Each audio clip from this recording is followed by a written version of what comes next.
नमस्कार, study with Kanta channel पर आप सभी का हार्दिक स्वागत और अभिनंदन। सीईटी रिवीजन की सीरीज में कल अपन ने बात की थी 19वीं और 20वीं शताब्दी के सामाजिक और धार्मिक सुधार आंदोलन का पार्ट 1 पे चर्चा की थी। आज पार्ट 2 पे चर्चा करेंगे और आज इसे कंप्लीट करने का प्रयास करेंगे। आशा करती हूँ कि आपकी तैयारी अच्छी चल रही होगी, लेकिन आपकी तैयारी को और अधिक बूस्ट करने और आपका कॉन्फिडेंस लेवल बढ़ाने के लिए मेरा ये छोटा सा प्रयास आपको पसंद आएगा। कल अपन ने राजा राम मोहन राय, केशव चंद्र सेन, श्री धरालू नायडू, डी.के. कर्वे इन पर बात की थी और स्वामी दयानंद सरस्वती और आगे बात करते हैं। सबसे पहले ज्योतिबा फुले। ज्योतिबा फुले का जन्म 1827 पुणे में माली परिवार में हुआ था और 1840 में सावित्रीबाई फुले से इनका विवाह हुआ था। 13 वर्ष की आयु में सावित्रीबाई फुले से इनका विवाह हुआ और 1848 में इन्होंने महिला शिक्षा हेतु एक विद्यालय की स्थापना की थी। केवल 9 बच्चों से इन्होंने एक विद्यालय की स्थापना की थी और इनका एकमात्र उद्देश्य था महिलाओं को शिक्षित करना। और उस समय में इन्होंने केवल 9 विद्यार्थियों के साथ एक विद्यालय की नींव रख दी थी। 1848 में विद्यालय की स्थापना करते हैं और 1873 में इन्होंने सत्य शोधक समाज की स्थापना की थी। पूछा जाता है, इंपोर्टेंट है, ध्यान रखना। 1873 सत्य शोधक समाज की स्थापना करते हैं ज्योतिबा फुले। इन्होंने एक पुस्तक लिखी थी 1872 में। 1872 में गुलामगिरी पुस्तक इन्होंने लिखी थी। गुलामगिरी पुस्तक 1872 ज्योतिबा फुले द्वारा लिखी गई। इनके अलावा इन्होंने छत्रपति शिवाजी और किसान का कोड़ा भी इन्हीं के पुस्तकें हैं।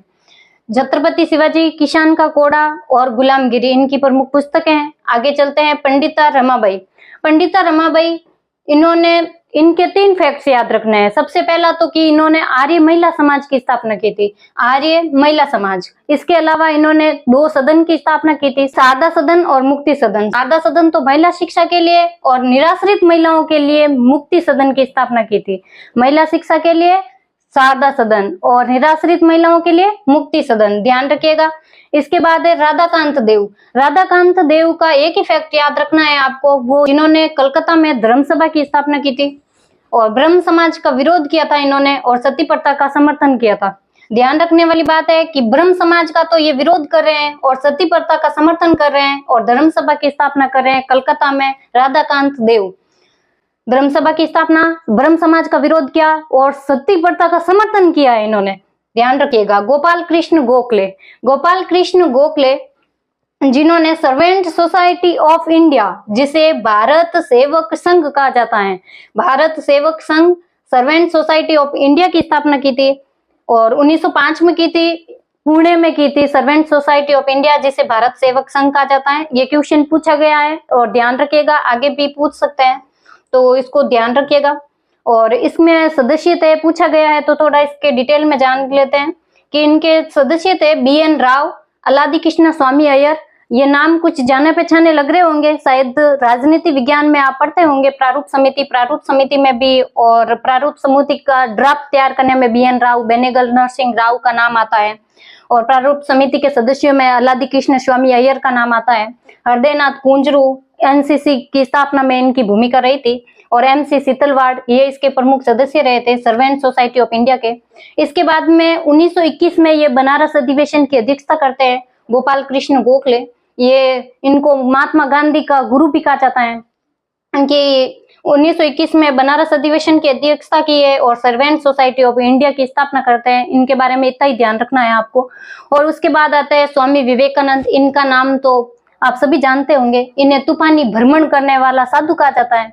तूफानी भ्रमण करने वाला साधु, जिनका जन्म आप सभी को याद होगा 12 जनवरी 1863 को, क्योंकि इसी दिन 12 जनवरी को अपन करियर डे के रूप में भी मनाते हैं, कलकत्ता में हुआ था। और इन्हें नव हिंदूवाद के जनक कहा जाता है। नव हिंदूवाद के जनक याद रखिएगा स्वामी विवेकानंद है।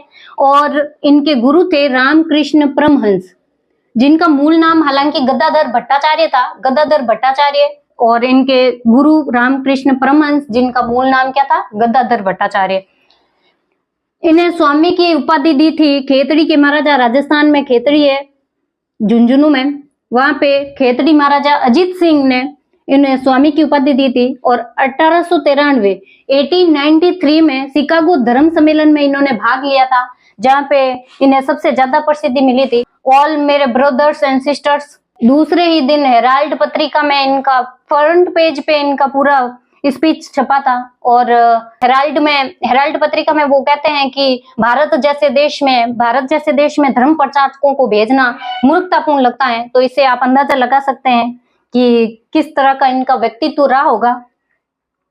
इसके अलावा 1896 में इन्होंने वेदांत सोसाइटी की स्थापना की, और वेदांत सोसाइटी की स्थापना ये कर रहे हैं यूएसए न्यूयॉर्क में कर रहे हैं। और कल आपको याद होगा कि कल अपन ने पढ़ा था 1816 में राजा राममोहन राय ने भी वेदांत सोसाइटी की स्थापना की थी। तो कंफ्यूज नहीं होना है, ऑप्शन के अकॉर्डिंग आपको आंसर देना है। अगर 1896 हो तो वेदांत सोसाइटी न्यूयॉर्क में जो कि स्वामी विवेकानंद द्वारा होगी, और राजा राममोहन राय ने 1816 में वेदांत सोसाइटी की स्थापना की थी। और शांति आश्रम की स्थापना कैलिफोर्निया में की थी इन्होंने। और इसके अलावा इन्होंने एक पुस्तक लिखी थी, मैं समाजवादी हूँ पुस्तक पूछे तो स्वामी विवेकानंद जी ने लिखी थी। इसके अलावा इनकी एक शिष्या थी, सिस्टर निवेदिता बोलते हैं जिसे, इनका नाम था मार्गरेट नोबेल, जो कि सिस्टर निवेदिता नाम से प्रसिद्ध हुई थी। इसके बाद में देवेंद्रनाथ टैगोर, जिसकी चर्चा कल अपन ने की थी कि ब्रह्म समाज की उन्होंने सदस्यता ग्रहण की थी 1843 में। और 1839 में इन्होंने कलकत्ता में तत्वबोधिनी सभा की स्थापना की थी। पूछा जा सकता है तत्वबोधिनी सभा की स्थापना कब और किसने की थी? देवेंद्रनाथ टैगोर ने 1839 में 1839 में कलकत्ता में की गई थी तत्वबोधिनी सभा। इसके बाद में इंपॉर्टेंट है, लोकहितवादी नाम से प्रसिद्ध गोपाल हरि देशमुख को लोकहितवादी कहा जाता है। ये महाराष्ट्र में जज थे, न्यायाधीश थे, और इन्हें लोकहितवादी कहा जाता है। और ये लोकहितवादी नामक पत्रिका का भी संचालन करते हैं। बहराम जी मालाबारी, इन्होंने सेवा सदन की स्थापना की थी। याद रखिएगा ये सेवा सदन है, जबकि मुक्ति सदन और शारदा सदन अपन ने पढ़ा था रमाबाई के द्वारा। पंडिता रमाबाई ने मुक्ति सदन और सेवा सदन। वहीं सेवा सदन की बात करें तो बहराम जी मालाबारी द्वारा सेवा सदन की स्थापना बंबई में की गई थी। इसके अलावा रमाबाई रानाडे ने पूना में सेवा सदन की स्थापना की थी 1909 में। पूना में सेवा सदन की स्थापना 1909 में कर रहे हैं रमाबाई रानाडे। और जबकि वो थी पंडिता रमाबाई अलग थे वो, और ये रमाबाई रानाडे अलग है, ध्यान रखिएगा, कंफ्यूज नहीं होना है।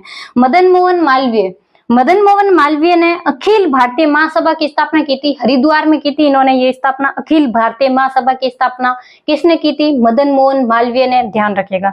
इसके अलावा वीडी सावरकर ने भारतीय हिंदू महासभा की स्थापना की थी। भारतीय हिंदू महासभा की स्थापना बंबई में कौन कर रहा है?